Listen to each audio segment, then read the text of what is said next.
Nasema mtoke. Mwachie.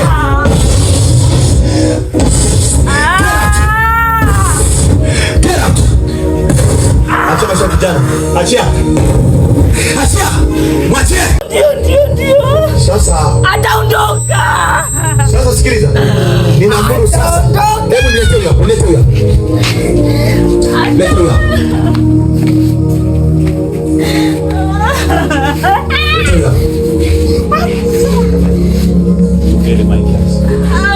Sasa sikiliza.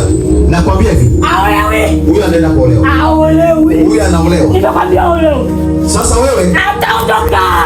Yaani wewe ndio unamvuruga ndoa yake. Huyo sio mke wako.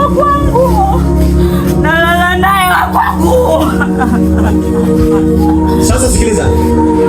Wewe unasababisha atoke kwenye ndoa yake, si ndio hivyo? Sasa leo nakutoa. Leo ninakutoa. Unasabaratisha mimi. Unasabaratisha wote. Sasa sikiliza. Hebu nilitoa anointing pale madhabahuni. Na huyo jini mama tumtoe tusimtoe. Atoke. Huyo jini mama tumtoe tusimtoe. Anaharibu ndoa yake. Watu wengi ndoa zao zinaharibika kwa sababu ya spiritual husband.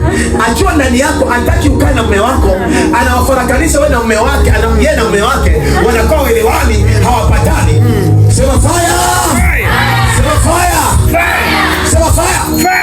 Sema fire! 1, 2, 3, go! Get out! Toka! Ninaamuru kuanzia sasa mwache wewe jini mahaba, hauna mamlaka tena. Ninahesabia mpaka 3. Mwache. 1, 2, 3. Jesus Christ. Sema bye bye.